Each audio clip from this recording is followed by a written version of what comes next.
just so small.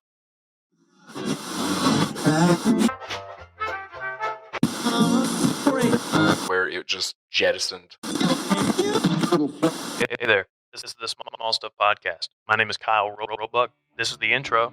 Let's start the show.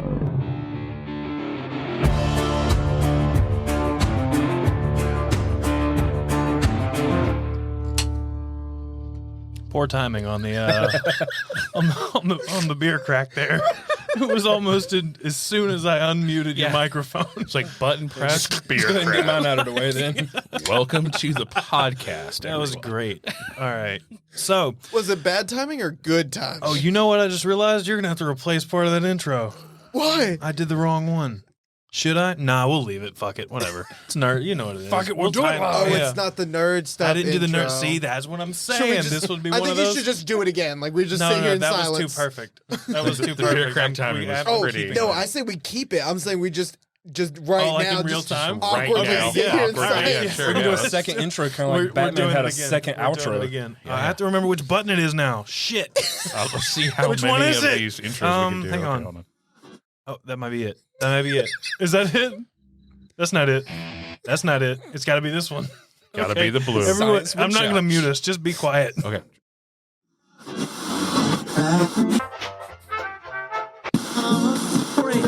Where it just jettisoned. Hey there. This is the Small Stuff Podcast. My name is Kyle Roebuck. This is the intro. Let's start the show. Okay.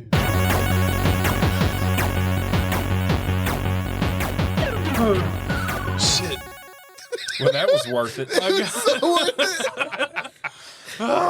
I just feel bad. Harry's first episode on a shit. nerd stuff. He deserves the correct intro. Oh, I mean, I got it, right? Yeah.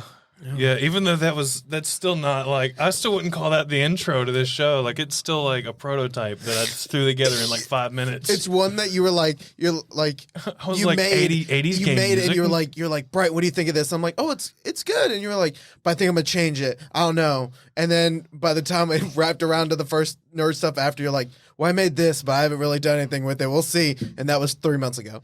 Yeah. Only 3 months. It's got to be more than 3 months. It was at least 3 nerd stuff It episodes feels like ago. it feels like it's been like, That was more than 3 months. it feels like it's been a month and a half since we did one of these. yeah. Anyway, this is nerd stuff. You know what the deal is. We talk about stuff that's nerdy. stuff, boy. Yeah, mostly MCU because that's kind of what I, dabble in a lot. But Bryton and Josh are here from FanaticNOW and FanaticNOW. Well, I'll let Josh or Bryton, whoever wants to take over. What do you guys do? Take it.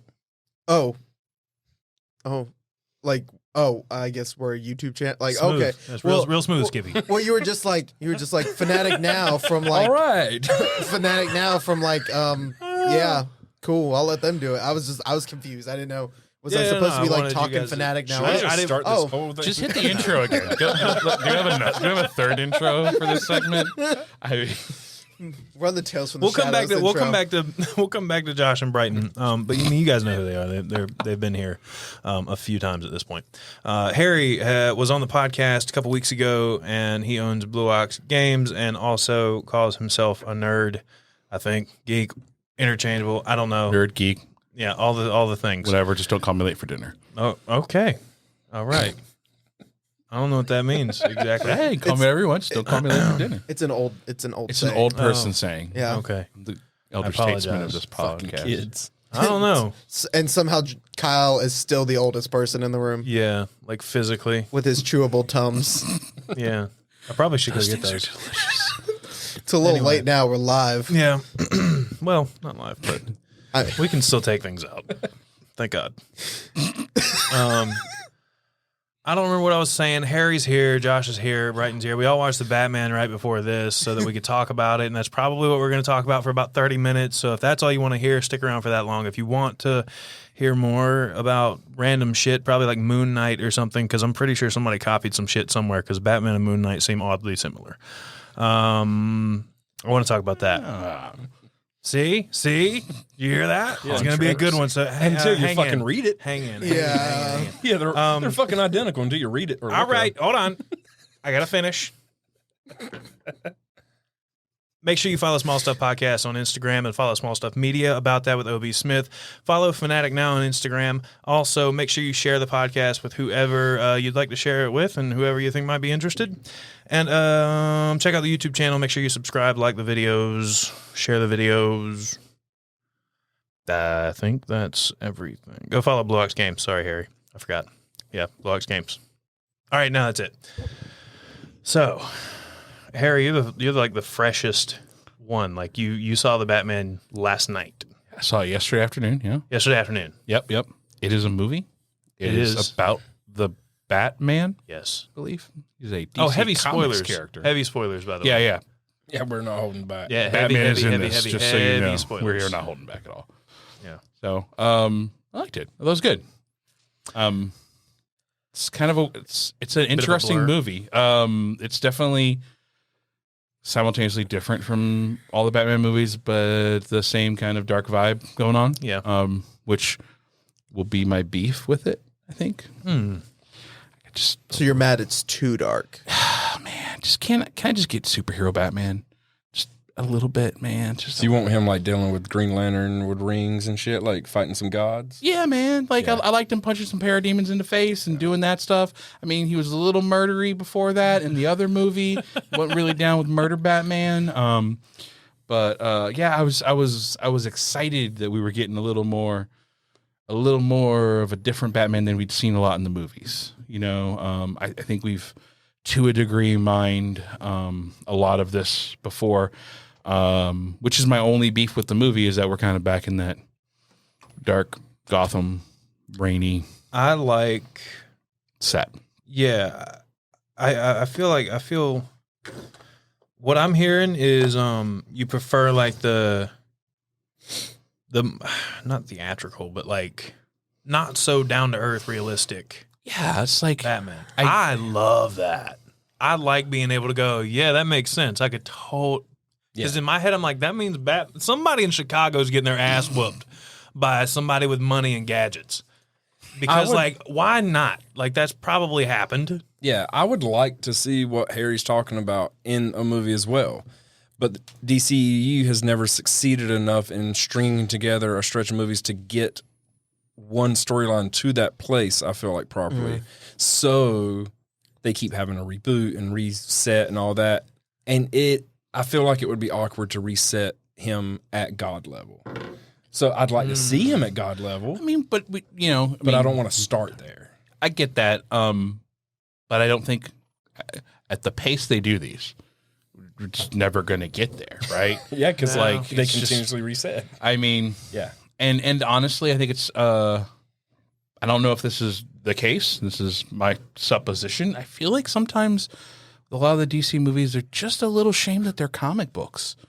Right? Like I feel like that's a lot of the movies are just they want to be gritty and real because they don't want to be comic book movies. They want to be this gritty realistic movie. And I think there's totally fine and there's a place for it, but man, like sometimes I watch some of these Batman movies and it could be a Jason Bourne movie or it could be a Mission Impossible movie. I mean, honestly, I like this movie. I think this movie's really, really good. I think it's one of the better Batman movies. But honestly, if you took him out and you put Brandon Lee as the Crow in, it wouldn't look out of place, man. Right. Like it's the same rainy, dark set. I wouldn't be surprised if RoboCop came around the corner because the shit looks like Detroit in that movie. You know, I mean, like it's just dark, rainy, gritty, sad the whole time. Don't you think that's a circumstance of failure, though? They haven't been able to copy Marvel, so they keep going back to that same thing of we have to be different. We have to set ourselves apart. I was going to say, yeah, that on that note of like, they do kind of treat themselves where they're like, I don't want to be a comic book. Like, I don't want it to be a comic book movie, but honestly, I don't want to see a carbon copy of Marvel. No, and I love DC, and I don't want to. And one of my favorite traits of DC is the darker storylines that they do, because Marvel tries to do dark storylines, but I never feel like they are as successful because of how like shining and grand Stan Lee kind of made a lot of the characters. The Russo brothers make it darker than the rest of the movies, and they're still bright and colorful in a way compared to DC. Some of my favorite DC storylines are where you just have these brutal like, and I feel like DC is a little bit more rounded in Earth in a lot of ways. I mean, except no, right? Because like they're not even real cities. So like at least Marvel isn't set in Earth in the way that we have. You know, it's in New York. It's in like they're in real locations. It's all Gotham and Metropolis. You know, it's all made up cities that with the made up Earth architecture. So. And they have done a lot of these dark stories, and Marvel's done all these dark stories. I mean, like the whole Isaiah Bradley storyline with what happened in Falcon and Winter Soldier is a dark story. The original Winter Soldier storyline is not happy. You know, the original Civil War storyline in Marvel Comics is a very serious examination of what happens with you when you become a police state. You know, and a very big, serious examination of post 9/11 America. The whole X-Men storylines both dealt with racism and then dealt with AIDS with the extinction virus. Yeah. So like Marvel's done this, but they don't always, but like you can be serious and you can show serious things, but you don't have to just be dark. That's why I brought up the Russo brothers. Right. The Russo brothers do things like you were describing. Well, matter of fact, you named multiple Russo brothers. Yeah. They do things darker. They just don't make it where it looks like it should be grayscale, but they replace gray with red, like this movie, which was beautiful. No, and this movie is very beautiful, incredibly filmed, and again, there's things that I think are really fascinating about this movie. It's a really neat pastiche. Like it has a lot of Western moments. Like when I'm watching this movie, I feel bits of like Outlaw Josie Wales, kind of like the clinking of Batman when he's walking in through the water. You're hearing his boots. It's the soundtrack is very. It's very single tone, like the deeper tones. If you're gonna choose a Nirvana song that would be close to something to be in a Western, that would be the song you would choose. So like it fits all that stuff. Where I lose is like if you look at Batman's villains gallery, right? It's it's a dude in wingtips and a suit, right? It's a guy who looks like a penguin and waddles. Yeah. It's it's a guy in a suit covered with question marks, and they've done darker versions of these things, but still fundamentally there is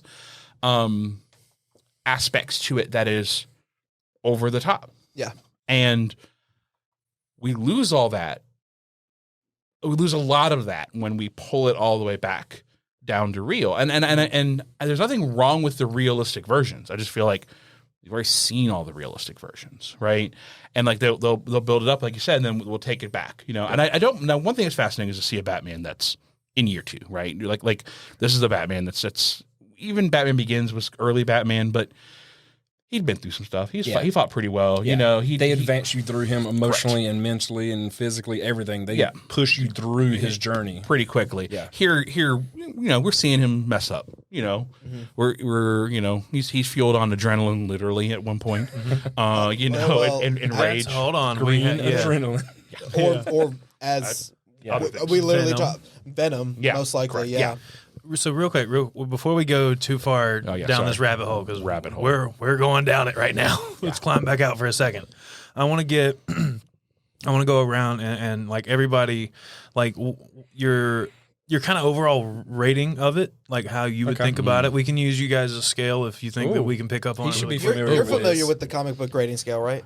Oh, like for graded CGC. Oh yeah. That's how we grade our movie 7.5, 8, okay, so nothing ever gets higher than a 9.8, unless you think that there could be no possibility. You can never have anything higher than 9.8. Exactly. So we're going to kind of give it an overall rating, and then kind of give like a reason. Your reasoning why ratings, and then go back with our reason. No, right in one shot. Okay. Yeah. Keep it to like, I don't know, 5 minutes. I don't care. We'll probably discuss anyway while we do it. All right. Do you need an extra minute? Well, go for it. No, I'm good. All right. Well, I wanted to make a quick comment, and then I'll go into it. He brought up Outlaw Josie Wales. I like the comparison so much because totally different, but if you know the genres and how they did it, what I like about that comparison is the attention to sound design. And you went into it a little bit, but the sound design, they literally took what you would know technically from a spaghetti western and implemented it into a gritty noir. They took all of those things, and the whole design of the city, I actually really liked it because even as well. Okay, yeah. It just brings you into another realm where you feel like this is such a lived-in city. In a lot of ways, if you ask me what my favorite character of this movie is, it was Gotham. It wasn't a person. Gotham was my favorite character in this movie because it felt so lived in. You could just believe that the world had like left this city behind. It was supposed to be advanced, but you could just tell the world had left it. It was so lived in. The way that crime had like taken it over, you felt that from the beginning, and I give them a lot of props for that. They didn't have to build it up, and you just felt it. And I kind of want to compound on that as far as like the look of the city, because the look of the city felt pretty true to a lot of adaptations you see, because like we've seen Gotham over and over and over again, and sometimes it kind of appears like sometimes like it feels like some people take the easy way out and like copy paste like an outline of Chicago onto Gotham or whatever. But like I'm a huge lover of the Arkham games. And there were scenes where I just felt reminiscent of the architecture and the look, like, and then obviously from the comics as well, like the people, the set design and the people, the CGI workers, I'm sure a lot was CGI created, but they put in some hard work to make Gotham look and feel like what we've seen from Gotham for the past almost a century now, right? When he come out in 1940s, 1939. Yeah. And honestly, even though like I don't foresee this movie being an Oscar winner when it comes to best winner or of a, like best directing, best in show, best in show, like horse, but you know what I'm saying. Best acting, I could see them possibly getting a nom, but Best sound design.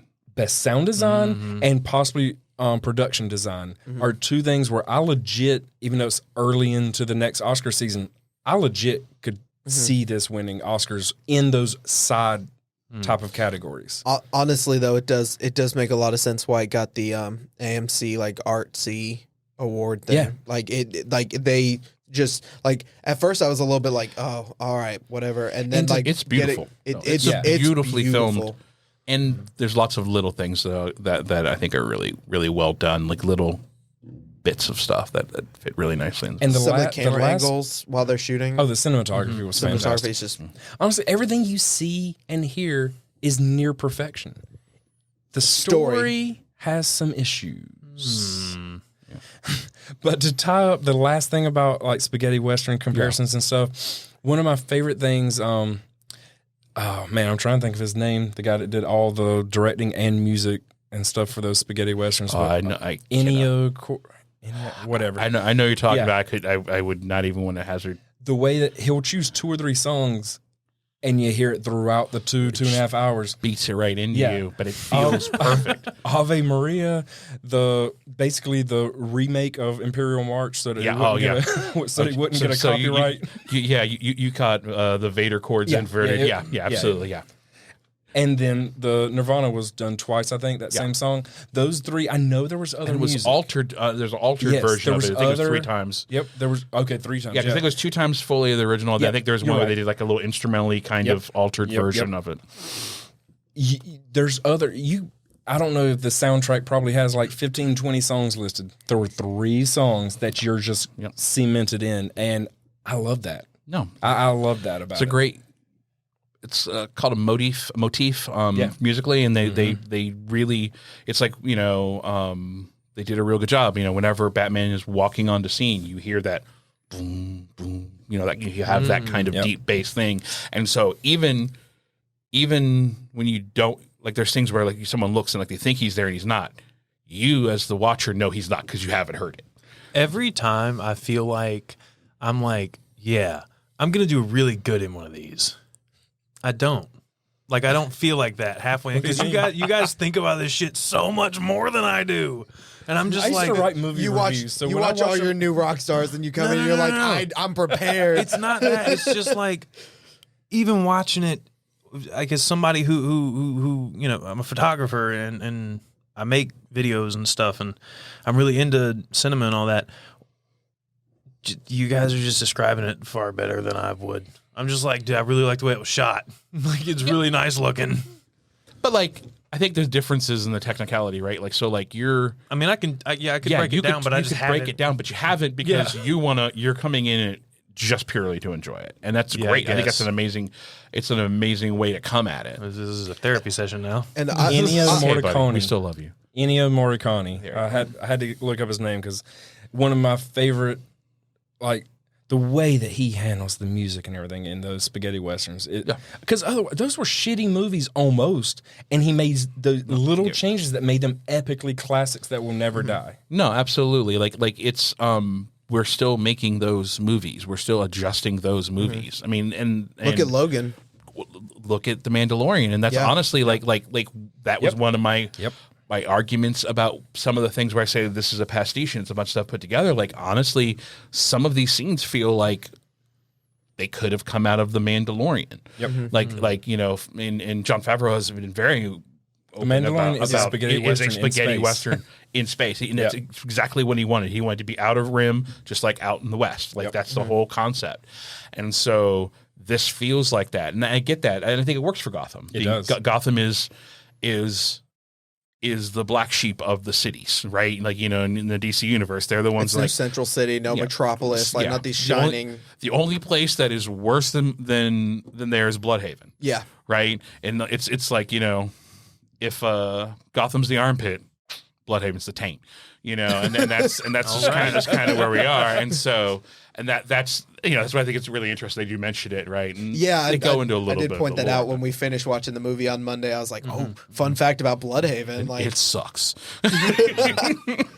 Yeah, I said it felt like a city that had been left behind, and it does for 2 hours and 50 minutes, and then you find out, okay, there's other cities. And, like, you know there are, but you forget it during the movie, and that's a good thing. They did a good job with that. You should be so encapsulated into that world. Yeah, that Gotham is the world. I did want to mention though, I think Harry had mentioned it about the fact of like the music, like always, like you're like, I know he's there, like sound is so incredibly important in movies, and it's so beautiful when it can introduce a character that way, like Darth Vader in Star Wars.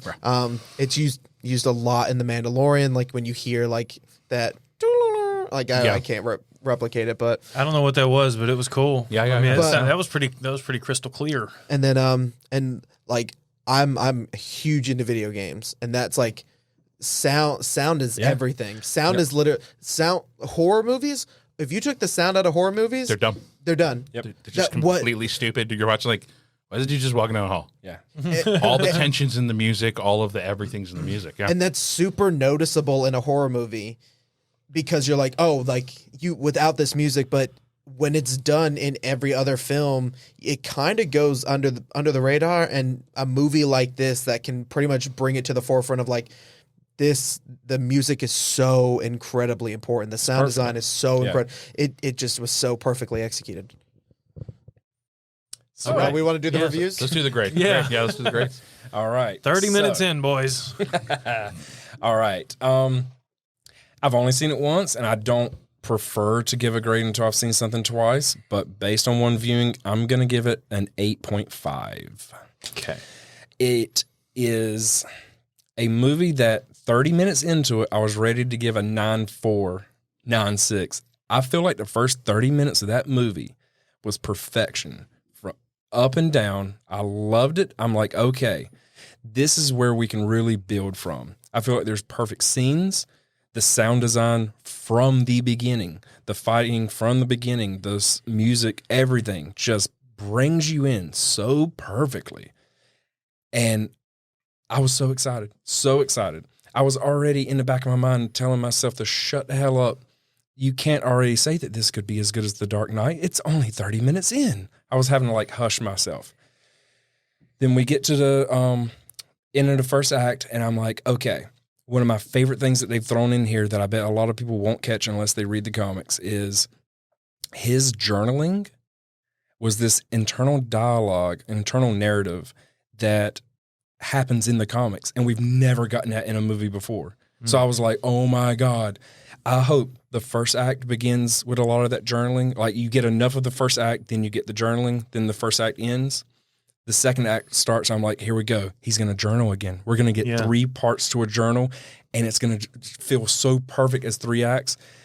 We don't get it until the end. We don't get any journaling again there. So yeah, the last 5 minutes. So I'm like, okay, whatever. All right, I was wrong about the journaling. All right, but let's see where we go here. Keeps giving me more of the same, so I'm happy. I feel really happy with it. You get Penguin, which Colin Farrell just nailed. I just loved it. Yeah. One-dimensional, but it was the dimension we needed. Every character here was one-dimensional, but perfect in that dimension. There was nothing about the second act that ever lets you kind of take a valley or cool down. It was just more of the same, more of the same, more of the same, but I was still really into it because everything's beautiful. All the perfect sound design, everything. Then the third act comes, and you can barely even spot where the acts are happening anymore because of how it's happening here. Real quick, back up. In the second act, what are some actual like scenes that did this for you? Like that you realized, oh shit, this is kind of the same. Well, just for anybody maybe who hasn't seen it and has no interest in going to see it and doesn't care about spoilers, I think it'd be cool if we actually like paint a little bit of a picture like what's going on. All right, let me see if I have my memory set enough to even, because it's not like Didn't mean to throw a curveball. It's not like I put a tab in my brain. This is as official as one of these has ever been. Well, you get a lot of Penguin, and the Catwoman scenes are progressing, and the story is just moving along where they're working together. All of that's the second act. Mm-hmm. All of that was working. It was good. I liked all of it. But it felt a lot of the same. But it's it just was like, just here's more this of the reveal. same.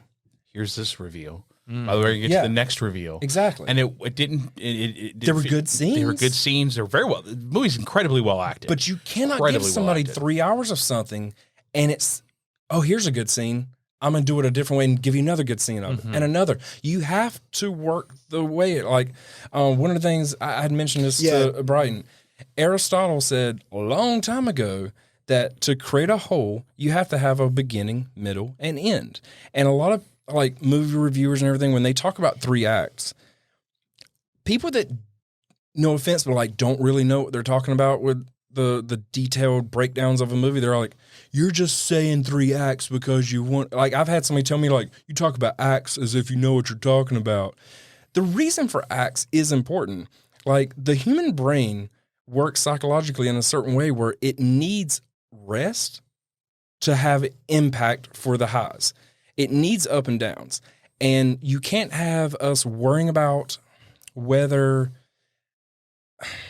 you can't worry about somebody being in an explosion and dying if you haven't emotionally had too many conversations with the person. I only cared.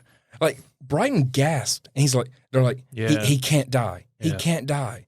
And in my mind, I'm like, Alfred. I thought, Alfred. Yeah. I'm sorry. Did I not even say his name? No, Alfred. Bryton gasping and saying, Alfred can't die. And in my head, I was like, yeah, he can't die. And then I thought to myself for a second, and I was like, I only care because of the comics and other movies. Because you already have know done who he nothing is. to make me care about Alfred at all. Right, yeah. And then I started thinking about it. I'm like, wait a minute. I also don't care about Bruce Wayne because don't get me wrong. The movie does a great job of letting you know that Batman is his true identity. And that Bruce Wayne even say it at one point. The Riddler even says it. Yep. This is who you are. Yep. They paint that picture perfectly. Right. The problem is, if you still need to give us a little bit of the Bruce Wayne, even if that is his masked identity, his true masked identity, because you need to work some emotional breakthrough of what is happening in his brain that makes him be a masked vigilante as his main vision, like who he sees as himself. And when you get Bruce Wayne, it's really just Batman that's pulled his mask off. I have a bit of a rebuttal for that. Okay. So I see what you're saying. He was kind of one-dimensional the entire movie. Like it was Batman the entire time. Like the entire time he was playing the same true to the character. Which works, which works for this story. Right, that's what I was going to say. Yeah. Like I was going to say that he hasn't adopted. He hasn't gotten to that point yet where he like Alfred's still trying to tell him like, yo, you have to go out and like keep up appearances and shit, man. Like, because I mean, he didn't say this flat out, but like eventually somebody's gonna catch on. Like, it's not that hard. Yeah, you know. Yeah. I like with that. I like that they painted him as the rich recluse, right? The rich sad recluse, right? And I think it's an interesting way to paint Bruce as a way to make it more palpable for Bruce to be able to do what he does, right? Rather than the party boy, and that's how he covers up all these things and he keeps late hours. And that's why he sleeps in, you know, all these sort of things. He's out partying and doing all this stuff. I liked that version of him. And I think there's a degree of his acting and emotion. He's very subtle in his acting. Correct. I will say, like, there are moments where it's a twitch, it's an eye, it's very subtle acting. The way he looks at the way kid. the way he looks at the kid, the way he reacts, that you can tell he's uncomfortable in society. Yep. But also, it's hard to tell, is he uncomfortable in society or is he playing that part? And that's the line, right? You can't tell at this point because, you know, when you follow other Batman things where he starts doing more undercover, he becomes very adept at playing different parts, and he has Matches Malone. Yeah, he has characters. I was waiting for Matches. Yeah, he has people that he basically he lives this guy's life. Like he goes, okay, I'm Batman this hours a day, and I'm Bruce this many hours, and I'm Matches this many hours a week because Matches has shit he's doing. And if Matches doesn't show up for shit, people won't believe Matches exists. Whatever you're talking about sounds like it dives a little bit deeper into what's wrong with Batman. Like Yeah, no, up in the noggin area. And Correct. honestly, I think it does. It almost takes like notes from Joker, like the Joaquin Phoenix Joker, because like I think that's You're talking about this Batman movie takes notes from sort of absolutely because of the fact that it's that whole what is really all going on. Like in Joker, you don't really know what is real and what is like how like none of the clocks move in Joker because is it any of it real? Is anything actually happening? And I feel like this kind of takes that same note about talking about mental illness in that way of like what's really going on with Bruce. Like is he uncomfortable in society? Is he just playing parts? Like what all is going on? And It's What's the interesting reality? y'all say that because I never once thought that he was playing a part.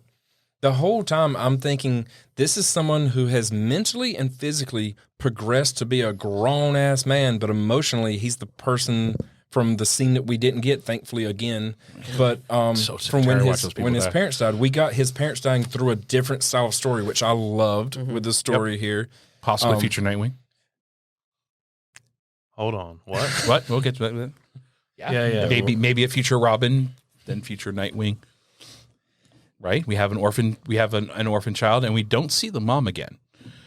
We don't see him. If I remember correctly, we don't see the mom getting pulled out of the water. You do.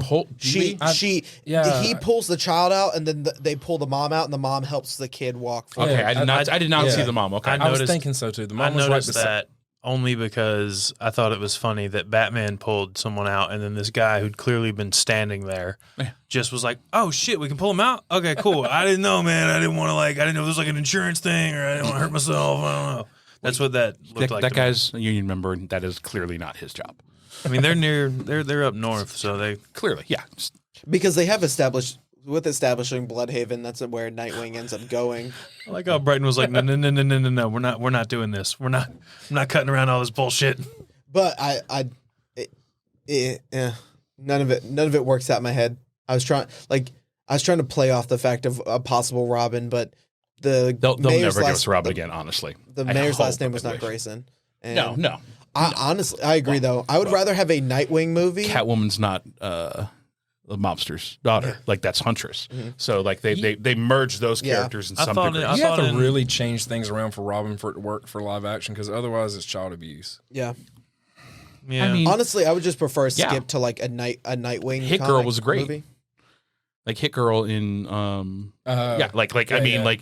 clearly Kick-Ass. abused, but but like clearly an abused child, forced to do all this stuff, but very good at it, right? Like that's the But it's 2022. You can't get away with it anymore. I guess you could go like a Titan route, like how Titan makes Jason Todd. He's like 16 or 17 when Batman adopts him. Yeah. So it's not as bad because he's like a teenager. He made decisions, and he was making these decisions. They kind of already did this though. Like even though the movie was trash. No, Robin showed up. Robin showed up in Batman Forever. Yep. Yeah. So when he showed up in that, he was wasn't like he was also in Batman and he Robin. wasn't a kid. No. He was played by like a 30-year-old, and I think he was being portrayed as early 20s. Yeah. He's also in Batman and Robin if you're going to go that old with movies. Yeah. What do you mean? Yeah, he was in 2 Batman movies. He was in Batman Forever Only and one Batman had nipples. and Robin. Yeah. No. Batman Forever had nipples. They both have I saw it nipples? the other day. Oh, okay. I was like, I saw it. apologize I was to the- watching to the them, and nipple I was like, hold on. Everyone says it's just this other one. Yeah, It's Batman Forever 2, and I knew it because that was my favorite one as a kid because it was the first Batman movie I saw. No, fair. Anyway, All right. Forever So- with Ice. no. That's Batman and Robin. Okay. Yeah, Batman and Robin is Poison Ivy, Mr. Freeze, and Bane. And then Batman Forever is Two-Face and Riddler. Batman Returns is I think we'll Penguin. only ever get references to Catwoman. Robins moving forward, just like how we get the Penguin whole and like Catwoman. I agree. which Batman was it? Was Batman it Batman versus versus Superman, where They he mention- he looks up and it's like a Robin costume with like Yeah. Joker's spray paint on it, Yeah. probably referencing The Jason Todd. Jason Todd. Right. Yeah. So what Anyway. what I was saying earlier, Oh, I'm sorry. not complaining that this Batman doesn't make a very good Bruce Wayne or all that. I'm just saying if you're going to fake kill Alfred and want us to worry about that, and in the second act, you need some cooldown points. Let's get more in depth. You didn't do the journaling that I really wanted. Why not have more in-depth conversations with Alfred so that we can start caring about Alfred more? Because, like, they talked, but it was like 2 sentences and on to the next action, or not even action, but more the noir, him walking through an apartment again with something happening, the intensity and all that building. The second act never took a breather to let you emotionally connect with him and Alfred, I felt like. But it would make damn sure it ended with you worrying if Alfred was alive or not. And that's just a disconnect for me, because you shouldn't rely on the fact that I care about Alfred from the comics. As a movie, you got to embrace that, you know? Yeah. But when you're the first movie in Did they in a make line. Yeah. Did they make up for it in the third act? I mean, they had a longer conversation. they had a long conversation, but the point was already missed because you already tried to make me worry about whether he was alive or not. So now that we see that he's recovering in a hospital, now's not the time for your emotional connection. You wanted to see all that before. That other Yeah. conversation. Maybe swap. That's how you tell a swap story. the explosion and the conversation as far as timeline goes. Well, And the other conversation with him is more just here's another clue. It's like, oh, this mobster wanted you to believe it was the other mobster that we really don't care about, because clearly it couldn't have been that mobster because he's not really seen a lot in this movie. It's got to be back. Let's go back to the original mobster. Okay, yeah, there's the problem. Yep. So that whole scene isn't there for emotional content or to drive the thing forward. I mean, we get a little bit of, no, your daddy wasn't that bad, kind of moment, but it doesn't hit us that emotional thing. And That's there was several predictable moments along that line of like, oh, it's not this mobster, it's the other like where it's like, all right, like Penguin, it's Falcone, like you've literally set up this entire movie. Yep. And I wasn't surprised You keep by any saying of it. Falcone, like, and you didn't. No one thought we were gonna get that payoff. Like, come on, Yeah. guys, like that. As far as story, that was like they seemed like they wanted to be like, I think we discussed this at the movie theaters, but like a 7 or like Zodiac Killer, They but they tried to- never give you that payoff like those movies. Like it's basically 2.5 hours of edging with a fucking 5-minute payoff. the first thing I said to y'all when I walked out is like they emulated 7 and Zodiac so much, but they didn't do the payoffs that those two had, and those come with emotional connections. maybe you should use in that the- word now. Yeah, I thought it. I didn't say it though. Those CUM win. No. The second act has to get you on that emotional thing where you connect to everybody. You've introduced, the story's going, now we got to connect, because all the action where you don't know if somebody's going to die or which direction it's going to go, all that has to matter to you. And they skipped that part. and went straight to the third act. However, before I go into the third act, the second act was still just enjoyable as hell. It was still beautiful. It still sounded great. They just took shortcuts, I felt like. But it was still a really good movie throughout the second act. Yeah. So we spent a lot of time on the problems I mentioned in the second act, but they barely bothered me. They bothered me, but that wasn't the biggest part. What it really came into what happened? is Are you happening good? here. We're gonna need to make sure you switch to your angle on this one. We got What's first going aid on? here. We have a paper down. What you We have a paper down. What did you do? Sometimes Where's my Alfred when you kneecap, need him? Like comes out. Of, like, Oh, sometimes my knee just like shifts a bit, and it sometimes kind of, like, your knee dislocated just shifts a bit. I was just trying to quietly go to the bathroom. And it Oh, was shit. Too much pain to stand. I'm sorry about that. Are you good? You Now good? my knees hurt, and they don't shift at all. Oh. All right. Well, Talking. we're I'm we're, sorry. we're, we're, we're down. So what a did man, what did man. you like about it? What did you like about the movie? I've mentioned No. things that they should win Oscars for. No. I mean, like, loved I the thought movie. you were about to go into your why you're giving it that high of a score. You just talked about No, all the I things ju- that were slow. I, That's I all was just saying. mentioning we just went in depth about some of the problems I had with the second act, but I thought it was still really good. Yeah. It's the third act where I have problems. The third act. You weren't done ragging on it. Nah, Got it. yeah. It does turn a corner for the third act. The third act, if we want to call it an act, because it was really like part one and part two of the third act, they bring you pretty good for a while up until the capture of Riddler.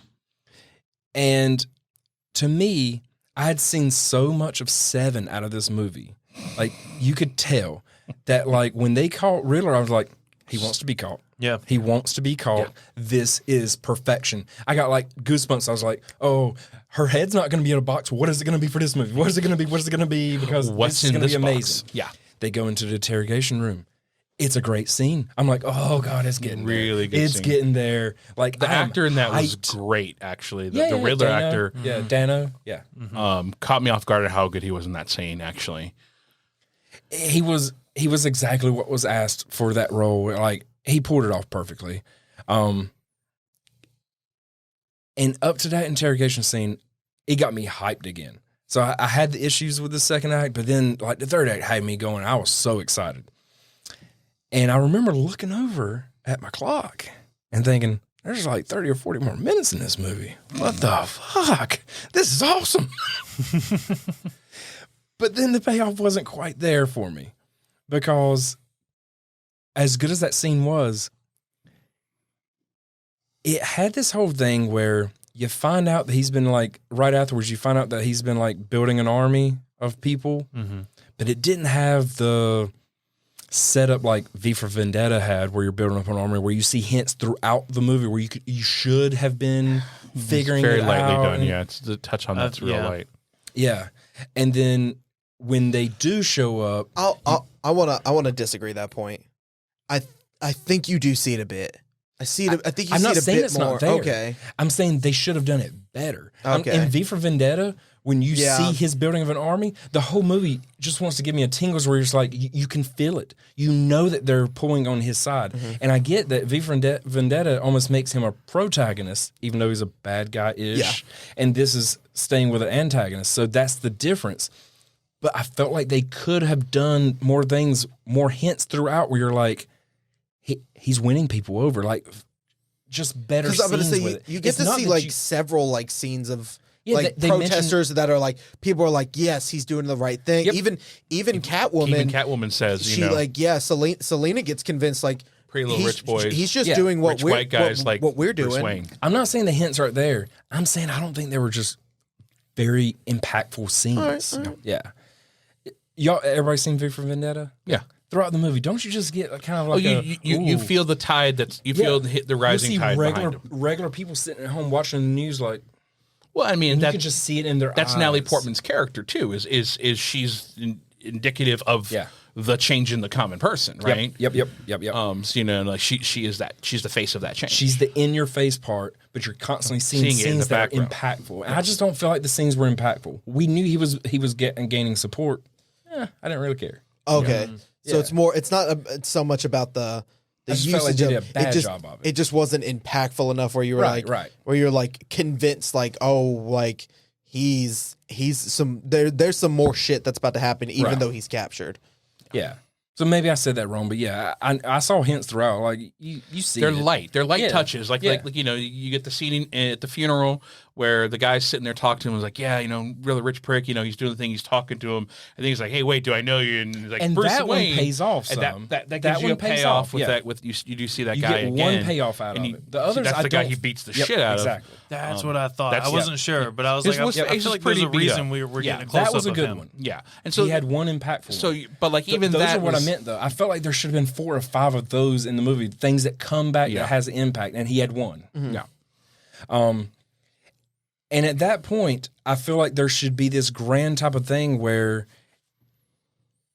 the third act should be near done, but have this one more huge grayscale 50-50. What is right about humanity? What is wrong about humanity type of moment.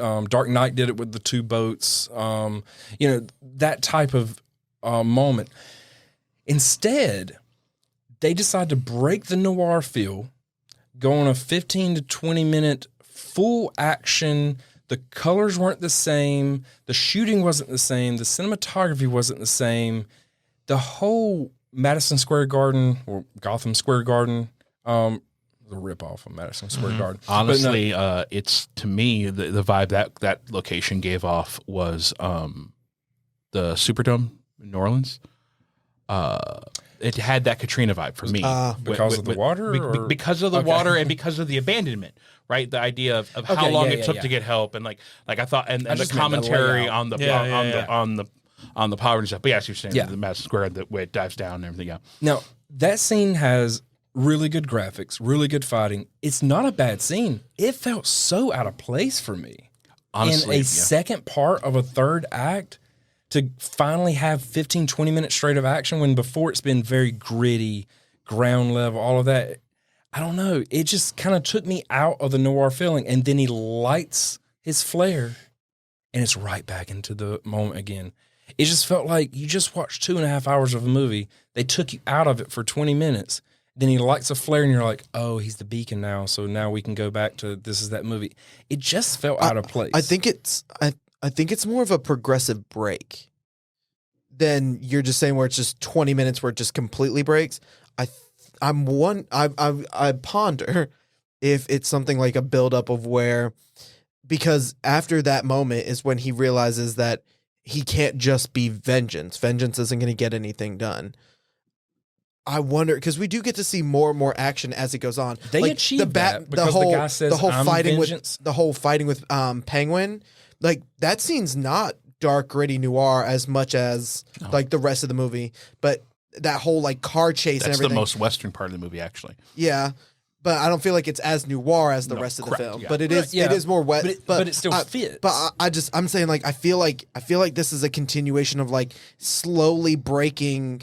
He's slowly breaking throughout the entire thing. So it's becoming more and more about vengeance, about getting what people like, giving out what's deserved, and he gets progressively more Batman. I guess he becomes more of like no longer human. He becomes what he thinks he's supposed to symbolize. And I think that's why we get such a drastic break.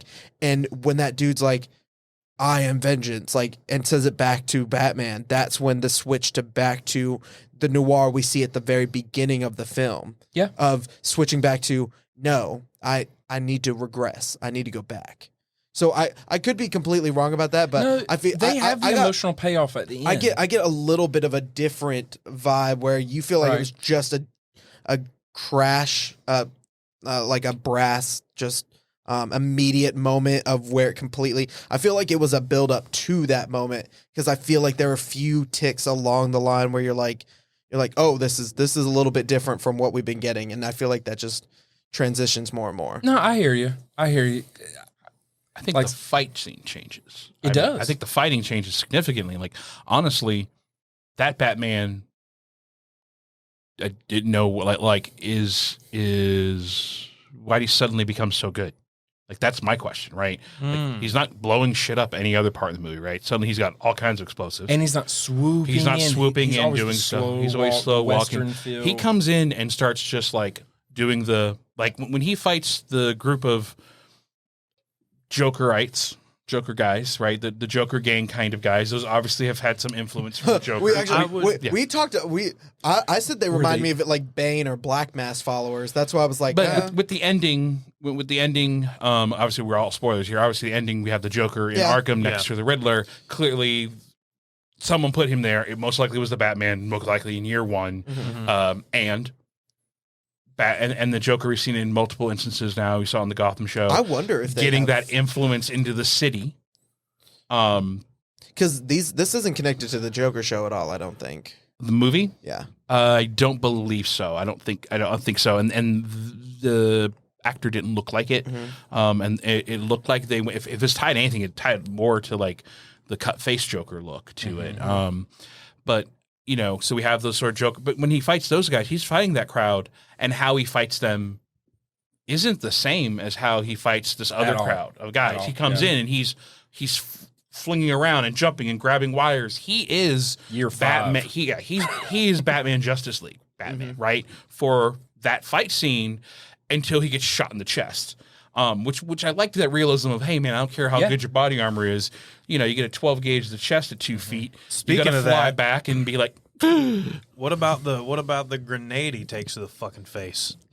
okay, so we're getting far off the review. We are. You want me to finish my review? It was just a very long review. Look, with a lot of tangents. We dwelled on the negatives, tangents. But like I say, I think this deserves at least two Oscar nods, and nothing bad. I started by saying this is an 8.5. These are things that it was so good that I had to critique it down from a 9.4, 9.6 by saying all these things are why I'm pulling it down to an 8.5. None of them ruined it, except for one thing. That Joker scene didn't fucking belong. It shouldn't have been there. I agree. It doesn't fit. It doesn't progress the story. More or less is more. If something doesn't add to a story, you don't include it into a movie. It should have been filmed, and it should have been put as a post-credit scene. Yep. It shouldn't have been part of the movie because it didn't fit there. Correct. It didn't fit anywhere in the movie. Perfect It didn't post-credit progress the story. It didn't do anything. You want to do it? Fine. Put it as a post-credit scene. It doesn't progress the story. Cut it out. Because it does work perfect as a post-credit scene to be like, hey, this is what we want to do in the future. What do you guys think? Like, get ready. Yeah. But I didn't hate the scene. I hated it in the movie. Yeah. At the placement, it was. Yeah. It was weird. Yeah, it felt very it felt very Nick Cage showing up in not Nick Cage. Yeah, Nick Cage. I don't know what the fuck you're talking about. Oh, Nick Fury, not Nick Cage. Yeah. I was watching. I thought you were talking about that Nick Cage movie trailer. That movie looks baller, but we'll get to stuck that in my later. head. Yeah. That movie looks amazing. Not Nick Cage. God, Nick Fury showing up. Yeah, you know what I'm talking about. So I think everything about the movie was really good to great, except for the Joker scene. Doesn't need to be in the movie. Didn't progress. Didn't need to be there. But other than that, 8.5 could have been a 9.4 if they had just kind of progressed the story in a way that kept you emotionally attached, gave you some breathers. It ended up feeling 3 hours, and it shouldn't have felt 3 hours. It's okay to be 3 hours, but you can't feel 3 hours. When you do a 3 hour movie, you got to feel like you're 2:15, 2:30. It felt like a 3 hour movie, even though I enjoyed it. Because we talked about this earlier tonight that like a great reference would be Spider-Man No Way Home. That's about as long as this movie was. Yeah. It's Almost, short by like 10 minutes. Yep. But Felt a lot shorter. at the moment, Feels like an hour 45. Like you're Yeah. just like, Cool, oh 'cause- shit, it's over. What? No, Yeah, I want to watch why it is it again. over? you're hyped up for that first act, and the second act is slower. But that first act, it literally grabs you at that moment when your brain would be like, oh, what time is it? Oh, I'm kind of thirsty. I want some water. Oh, I want to get up. Like, I've been sitting here for a while. The moment that that's supposed to happen, that's when they like hit it into overdrive with Spider-Man, and you're like, holy shit. And then the next fucking 45 minutes go by in a breeze. Yeah, the only pacing problems in that movie was in the second act, but it's okay because you needed a breather anyway. You need to go They down. didn't do it right, but it's okay because you needed a breather Yeah. anyway. And then they amped it up perfectly and had a perfect third act. But Batman, you kind of lose out on that. Yeah. Like, it just, at a certain point, it just felt like, My butt was tingling, my back was hot. and yeah, you just wanted to be. Are we still talking about the movie? Yeah. Okay, good. I had to make sure. I'm talking about every night, Harry.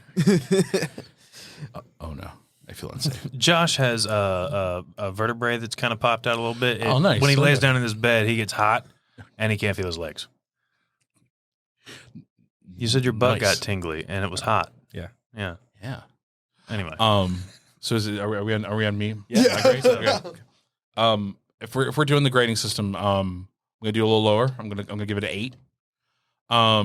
Again, that a very enjoyable movie. I really, really enjoyed the movie. I liked the feels of a lot of the stuff. Again, beautifully filmed, incredibly beautifully filmed, beautiful sound design, incredibly well acted. Like I didn't feel like there were roles here where I was like, actors, not that great for it. Again, we were talking about the 3 acts. We were talking about that. Like there's not enough up and down. There's a lot of the same things. What I kept hearing and what I wanted from this was like, we're finally getting our Batman detective movie.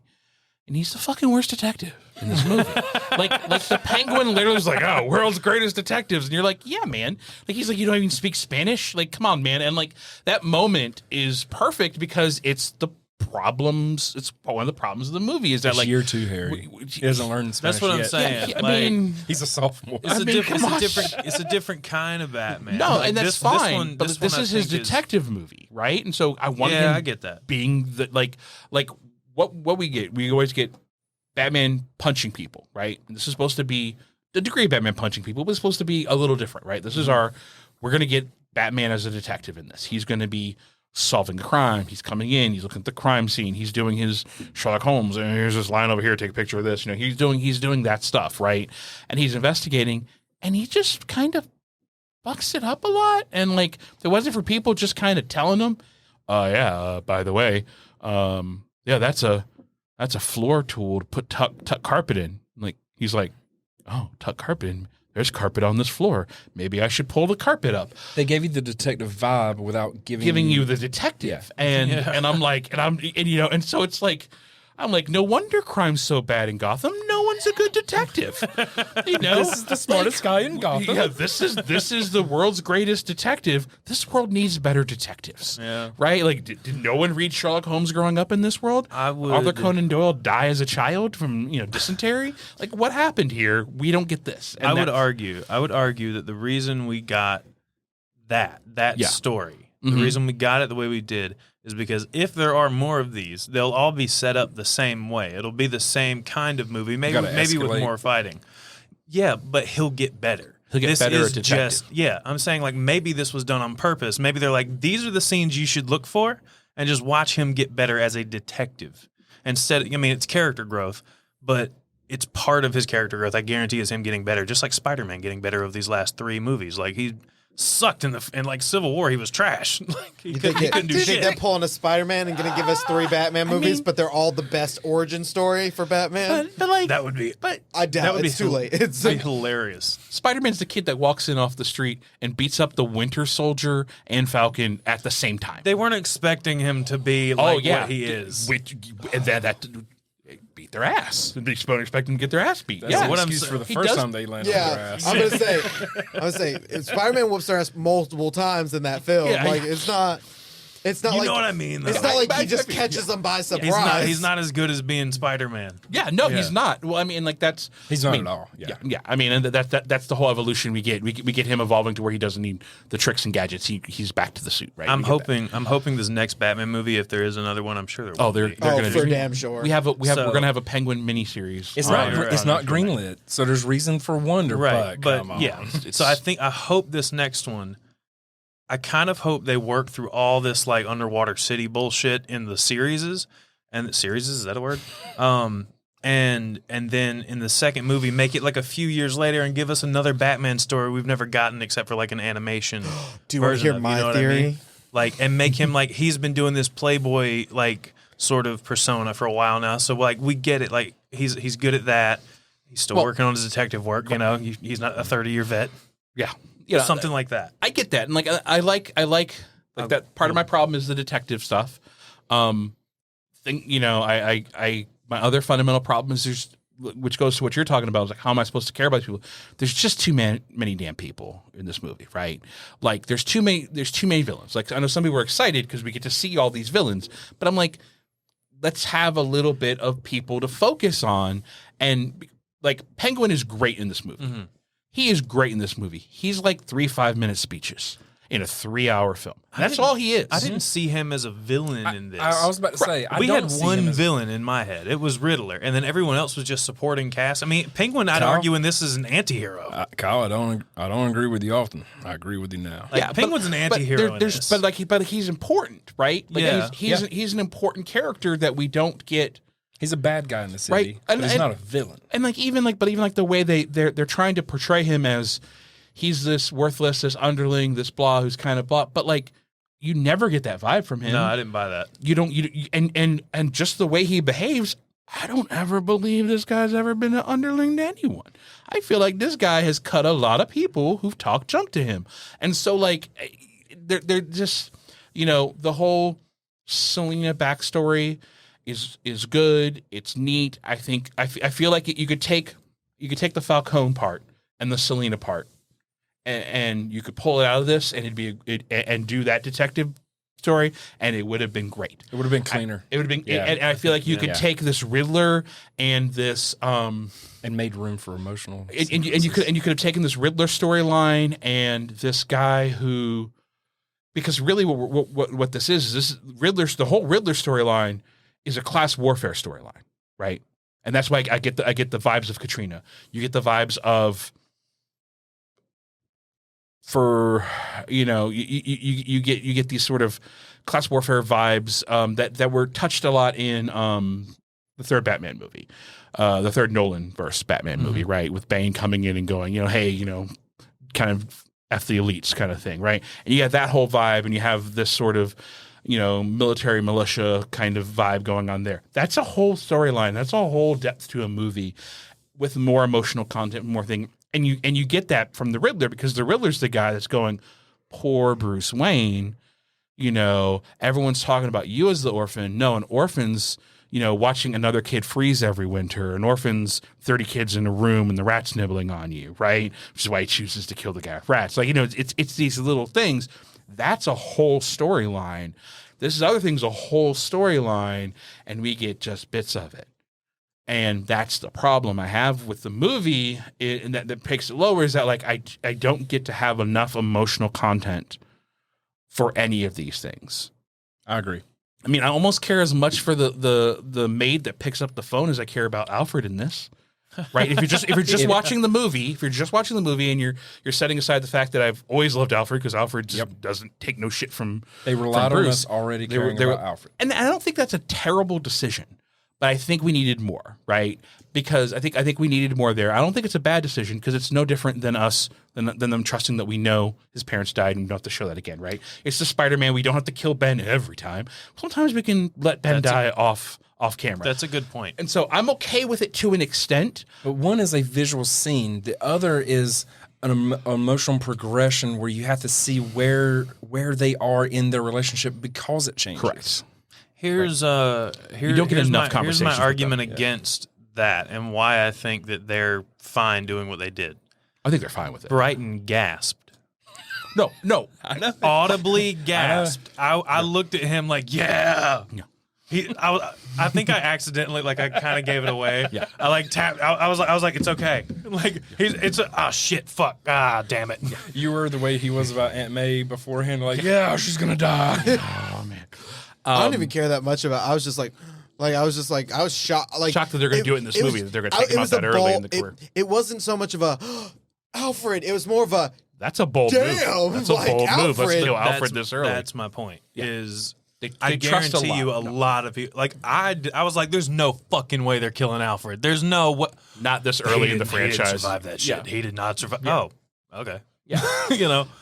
But I think that they're okay doing that, even though it is part of the story that it looks like they might have failed to do. Maybe they were like, hey, we don't have to do this. Maybe they had more scenes, Yeah. and they were like, this is gonna be a 4-hour-long movie. Oh no! They've said there was an earlier Joker scene that they cut, which was Batman going to Arkham for help, almost kind of a Hannibal Lecter situation. Him going and talking to the Joker and him being would've like, been- "Oh yeah, like I'm your first," and that kind of of linking them together intimately, from the beginning of Batman's career, kind of thing.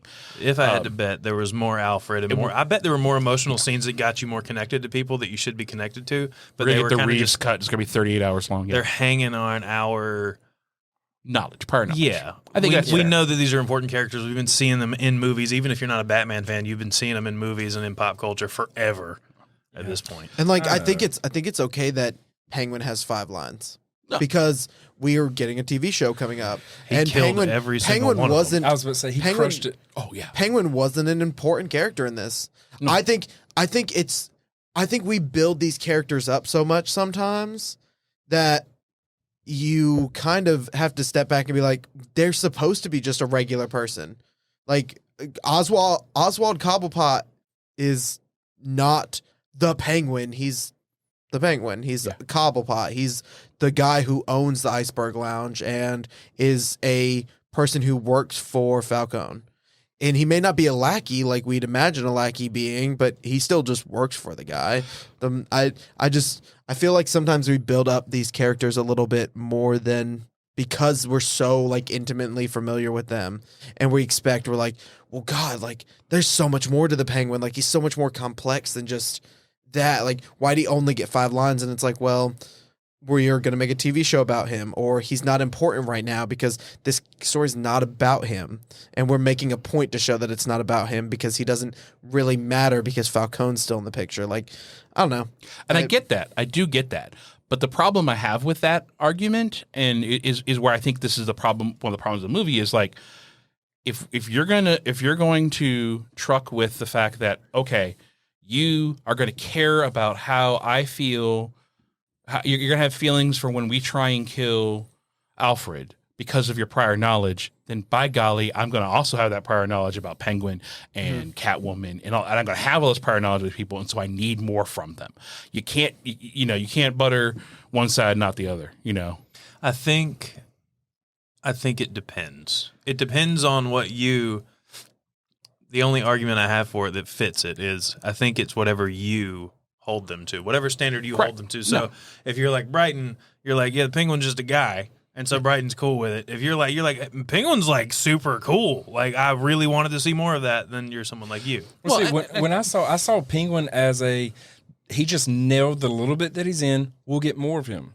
Catwoman was a great thing. Should she even be in a movie? I'm not sure, but she fucking nailed the part. So every actor nailed the part, and we'll get the part more they of had her. was good, and we will hopefully get more of them. I just felt like we had too many cooks in this kitchen. The only reason I brought up the thing about Alfred is we don't get the Bruce Wayne that is the person going around town with his hair slicked back. We don't get him going into Wayne Industries and like trying to find weapons and, oh, here's some green liquid. I better save that for later. We don't get any of those Bruce Wayne moments. We needed a little bit, and it could have been better made. If you're going to give Alfred as the tease of somebody that could have died, there's a moment to get into that heart of who Bruce Wayne is at this point. Because to me, he feels like a man-child emotionally.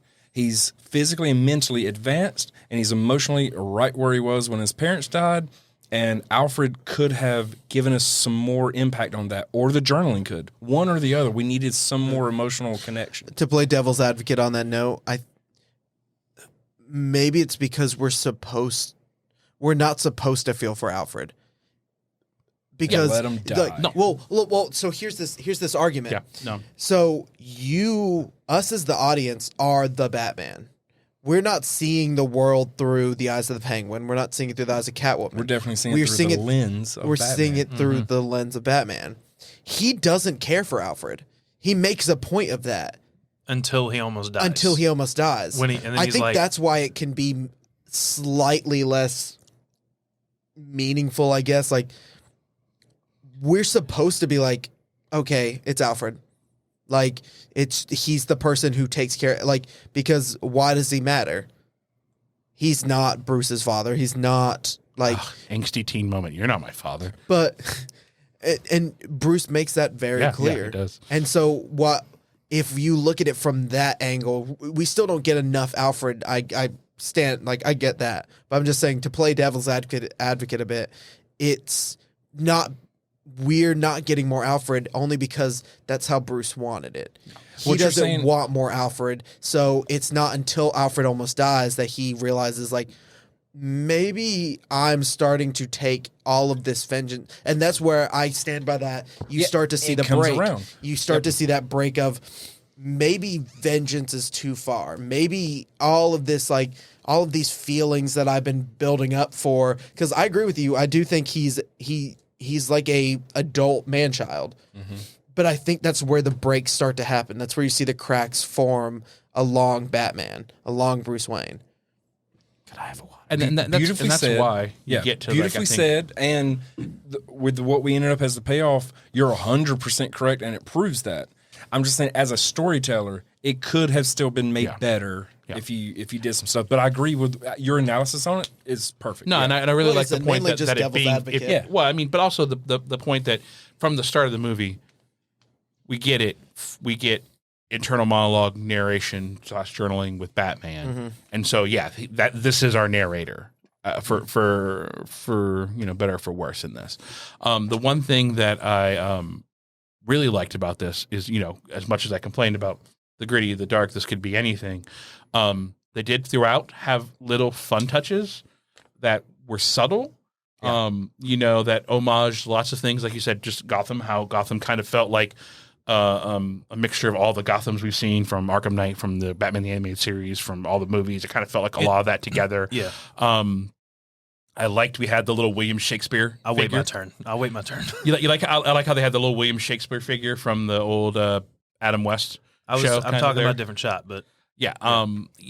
They had lots of like little things like that I think were fan service in the good ways, mm-hmm. and well done in this. And I really liked, for me, at the end we get a little more hopeful Batman. We get the turn that we get in Batman versus Superman without having to have that god awful Martha scene.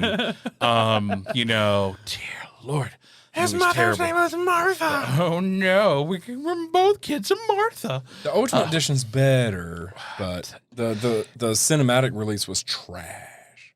I stand by, if you have to make it 12 hours long in order to make it bearable, that's a problem, right? Then it might as well have been a television show. Film it as guess what? There's a reason why they didn't try to do Lord of the Rings in one film, right? Mm-hmm. They're like, we're going to make a few of these, right? We're just going to make a few. We're not going to do Harry Potter, one movie. Let's go, right? We're not doing that. We're doing a series of them. We're doing a number of them. There's some Harry Potter fans that would sit down and watch a 12-hour long cut of Harry Potter. Oh, sure. Sign me up. Yeah, every word of Harry Potter. No, but no. It's that's I think the thing is like there's fundamental problems there. I like that we get that hopeful Batman. I agree. I like that's kind of can be where it's going. And I think, like, to your point, that's we're going to see a little more of that Playboy Bruce, or at least philanthropy Bruce, mm-hmm. right? Mm-hmm. We're going to see him going, okay, the thing my dad tried didn't work because they got killed. Then everyone just kind of tore it apart. I still have a bunch of damn money. Let me see what I can do on that end, so I think we're going to see the orphanage open back up, otherwise known as Batman's recruiting ground. He's like, hey, I got an orphan. All of these orphans. All the orphans. I have all these orphans. No one's going to miss these kids. No one's going to miss these missing. It's like, did 17 Robins die? He's like, no, they're all the same. This one's a girl. He's like, no, that's the same Robin. No.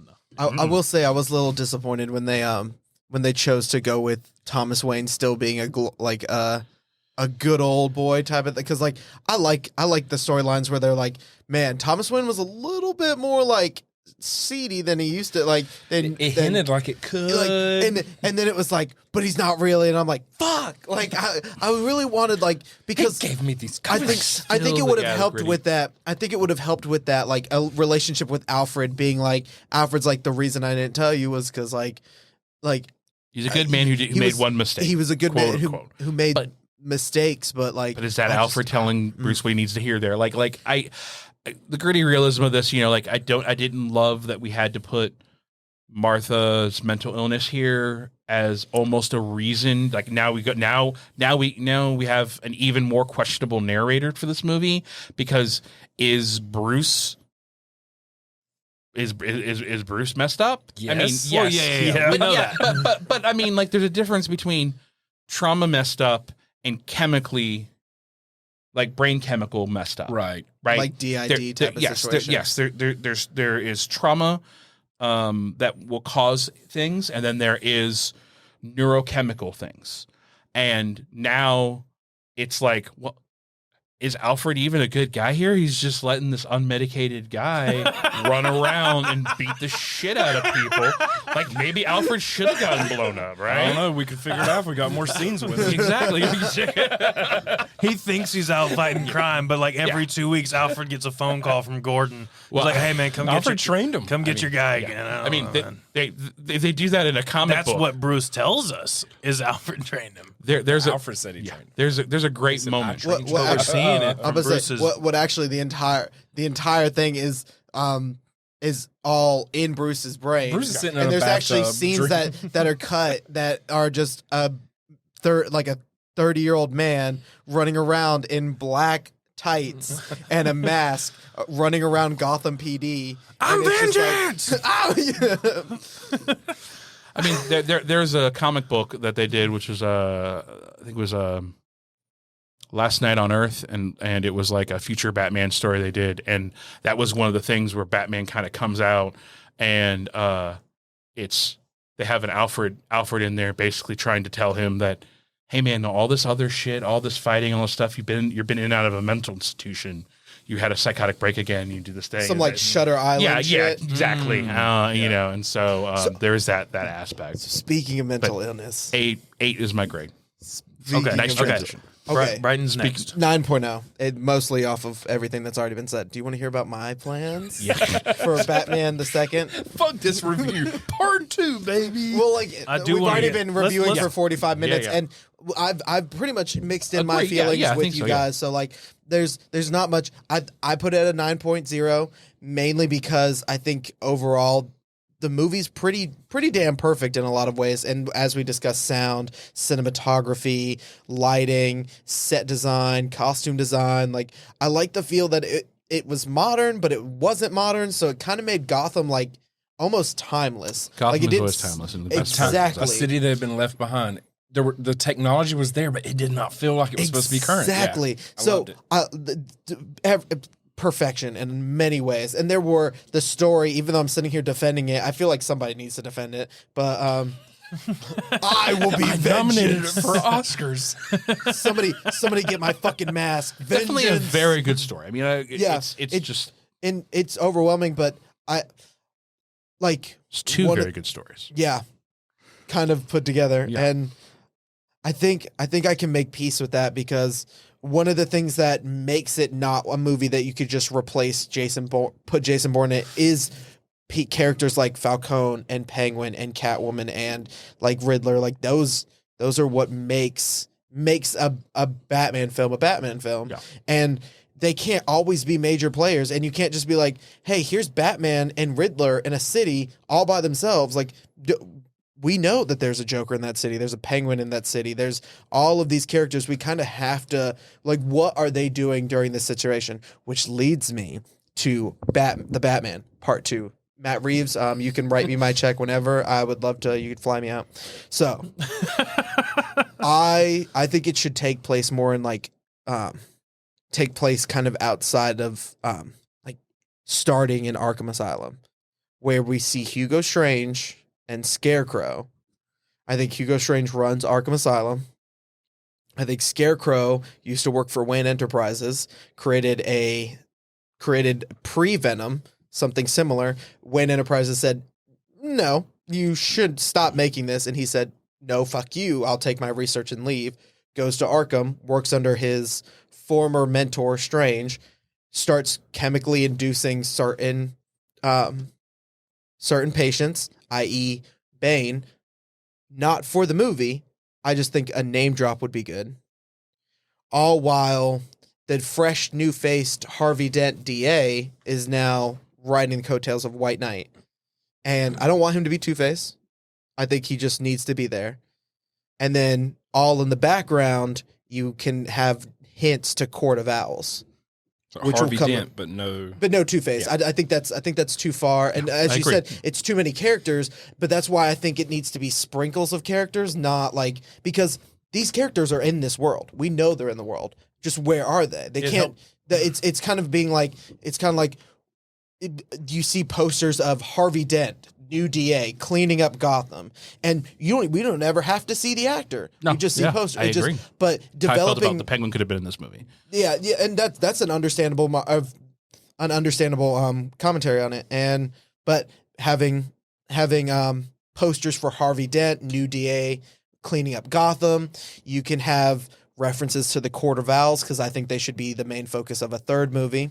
But I want most of it to take place in Arkham Asylum, basically, where Bruce does return to Arkham Asylum, and because of how close the Waynes and the Arkhams were, he goes to Arkham Asylum to seek mental health after finding out information about Martha, and that's where Scarecrow kind of experiments on Bruce, and he's mentally fine, but you end up getting a Spider-Man Far From Home feel where you really don't know what's real, what's fake. I think they did a really good job of it in the second Arkham game, where you fight Scarecrow and you pretty much spend the entire time not knowing if what's going on and what's real.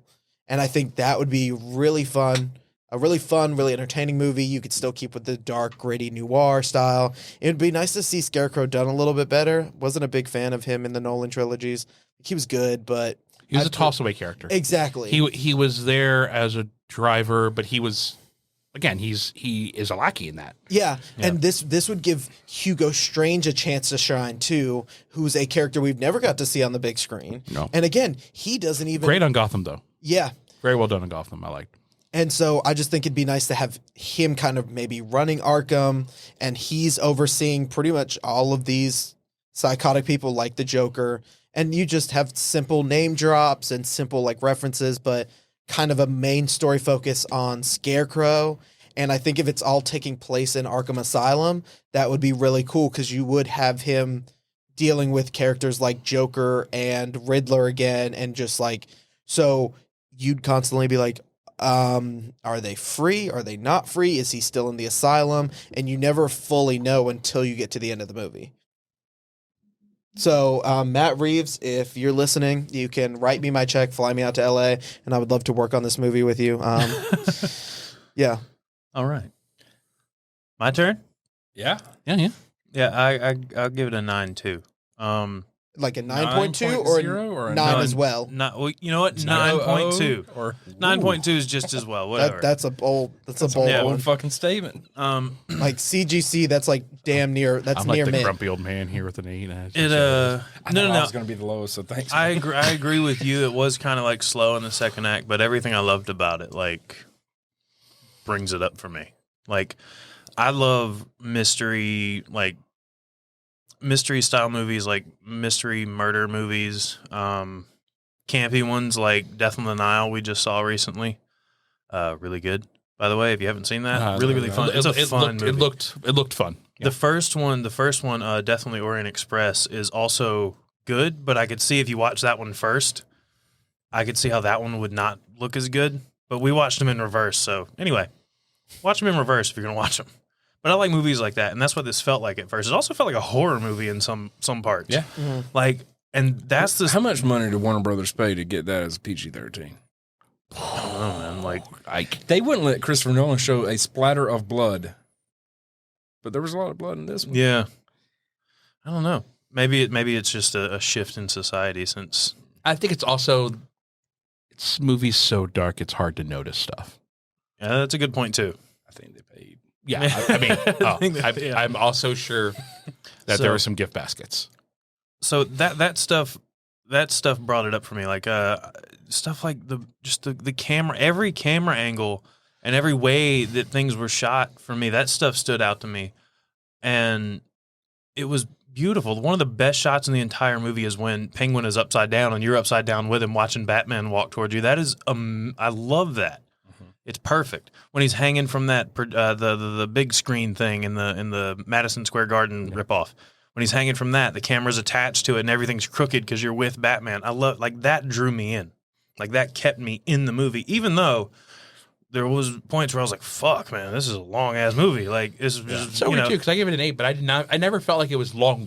I never felt like it was a long movie. There were. It kept me going a little. The second time is when it really hit me. I think Like, the second viewing, it didn't feel long. Yeah. The first I time, will say that is the difference that you have seen the movie a second time. All of us Right. have only seen it once. So it's interesting to hear. that might change your rating. Interesting to hear our first takes because I don't like to rate things until I see it twice. I think we also might be a little bit. I know I'm trying to be a little bit more little more critical about it when I'm thinking about it because we only saw it once. So I'm trying to remember everything and trying to be critical of the thing. So like I'd have to see it again to give it like a full honest. Well, I'm not trying to sway you anyway, but it holds up. Like the second time, I mean, You have no influence on you know us. everything that's coming. You know everything that's coming, but you're still like you're on the edge of your seat even more because you're like, "Fuck, when's that gonna happen again?" Oh, right. They're gonna do this thing, and then nope, not yet. And honestly, I was looking at Bryton a lot, going, "Ooh, how's he gonna?" So that was cool to me. Anyway, that wasn't part of the movie. and it was very noticeable. Sorry, my bad. If I watch it a second time and a third time and a fourth time and it gets me on the edge of the seat, my rating will go up. Yeah. Because that was the same thing with The Dark Knight. When I walked out of that movie thinking, God, that was a really good movie. And then I watched it a second time, I was like, it's even better than I thought. And then I watched it a 12th time, I was like, God damn, I don't get tired of this movie. Yeah. And then around the 100th time, he was like, God, it just gets better every time. I love that movie so much. Is Dark Knight your favorite Batman movie? Yeah. I would say It's my favorite Joker movie, and Batman just happens to be in it, and I'm along for the ride, baby. Valid. I told Bryton, I think you had stepped on that kids when you went to the bathroom. But I told Was Bryton I taking a shit? I think so. But I told Bryton that I realized something right before you guys got here that Harry kind of mentioned, talking about the acting. But something that I didn't even think about is the fact when Robert Pattinson was cast, everybody was like, we'll see. Like I was optimistic. I was on board. Very on board. I say, I was on us board, had talked, but and we were let's see what happens. You know, while I'm watching this movie, I didn't even think to think about Robert Pattinson in this movie because as soon as he comes in, that's Batman, dog. Like that's not. At no point did I go, wow, he was really good in this. I was thinking about everything else because he did such a good job embodying the character. He disappeared completely. No. He's a fantastic actor. He's very underrated. And like I said, you mentioned Very that. I wanted to like that just hit me like a brick wall. I was like, holy shit, I didn't even think about it. Like, and that's a good thing. Yeah. Every actor in this movie did to perfection what was asked of them, and you can tell that. Like, we're not behind the scenes. We don't know what Matt Reeves is asking them to do. Yet when you watch a movie where you know somebody's just crushing it, you're like, they're doing everything they're being asked of. Everyone on this was You're fantastic. behind the scenes all of a sudden. You know. Having said that, I don't think any of these people, the villains or the heroes or anybody in between, will get like Oscar nominations because... And I think this isn't a critique. I think it's part of being the first movie in a lineage of what he plans on doing. Everybody's one note. So they don't get an opportunity to show range. But the acting was phenomenal. But you don't get much range. And like maybe we could have gotten a little... Robert Pattinson has so much range, but because he didn't have many scenes talking with Alfred in a personal way, we don't get that range for there, whatever. Like there weren't opportunities for him to show range. He perfected everything that was in the movie. I think fantastically well acted by Pattinson. I think his physicality in the role was amazing. Yeah. His Not ability what I was thinking. But we've been over that. his The ability of like sound made you believe that he was crushing people, though. correct. Yeah. Like the You're thinking physicality. yeah. No, like he's not huge, and I think that's fine. I don't because this Batman isn't fueled by peak human perfection form. This Batman's fueled by rage, right? Like he every time he's punching someone, he's punching the person he thinks killed his parents, right? At that moment, okay. he's just beating the shit out of people who killed his parents every single time, and that's what he sees. Have y'all right? ever? And so like that's the thing, and that's the thing. But like the way he acts in all these moments, it's so subtle and just like eye movement, jaw movement, just like it's the moments with Catwoman, like the first thing at Catwoman where he just kind of looks at her and it's just like it's again man-child. Like he's just like I don't think I've ever had these kind of feelings. This is hold on, no, I'm a detective here. Like you can kind of almost see that thought process. Like he's like, who is it? Wait, no, asset. She's an asset to help me get my thing. But then he he starts feeling things, and like again, the child is what breaks is what you feel like he's been on this rage thing. And this is, again, he still refers to this as a project. Like, there is a disassociation of him from what the work he's doing. It's the work. It's a project, right? I was say, isn't it labeled Project? It's labeled Gotham. Project Year Gotham 2? Year 2. Like, it is all almost an intellectual experiment. It's all just he's removed from it. It's scientific. Yeah. What am I doing? And then he sees another orphan kid X years later. He sees, honestly, Selena's another orphan kid, right? He starts seeing all these, There's a lot of orphans. There's in a this lot movie. of orphans in this movie. And he starts seeing all of these things, and Batman loves orphans, and so he's just like, oh shit, I'm going to be better at this because I'm going to be more orphans. But but he really gets out and he goes, okay, and he starts turning, and that's what you see. There is these subtle cues that he's turning much more into the light as a Batman. I would love to see the exact opposite of you with the Dark movie. I would like to see him in the second movie with the big yellow symbol on his chest. I would like to see more of I have to be A symbol. a symbol. I mean, at the end of the movie, we actually see the bat symbol in the daytime, which I don't think It's a I've ever bright-ass seen. light. I honestly don't think I've ever seen. It's a lot of lumens. There's a lot of damn lumens. It's kind of like these LED panels. There's I started laughing because and towards the end of the movie when he's like beating up when he like takes the venom and he starts beating the shit. I don't know if y'all have ever. I don't know how avid on TikTok y'all are, but there's a TikTok video audio of like it's like and it's like Batman. I think he's had enough, and like Batman's like, "Do you want some of this?" And it's like, "No," and it's like. Vengeance for Gotham, and that's all I can think about. Every and time you see the scene? that plays in loop on my head since we watched it on Monday. It was just him going, "Vengeance for Gotham." I think they should have just trusted in their marketing and named the movie Vengeance. Yeah, I don't think it should have been named The Batman. because it also would have played out really well when it's like at the end he's like, "It doesn't need to be vengeance." Like a nice What's the little, worst case scenario? A 92-year-old lady shows up like, I want to see the Batman movie. And they're like, Vengeance. I got you, lady. Yeah, exactly. Like, they wouldn't have lost any sales. Or barely any. And it's better than calling like Batman Orphan's Lament. That actually is not bad. I like that one.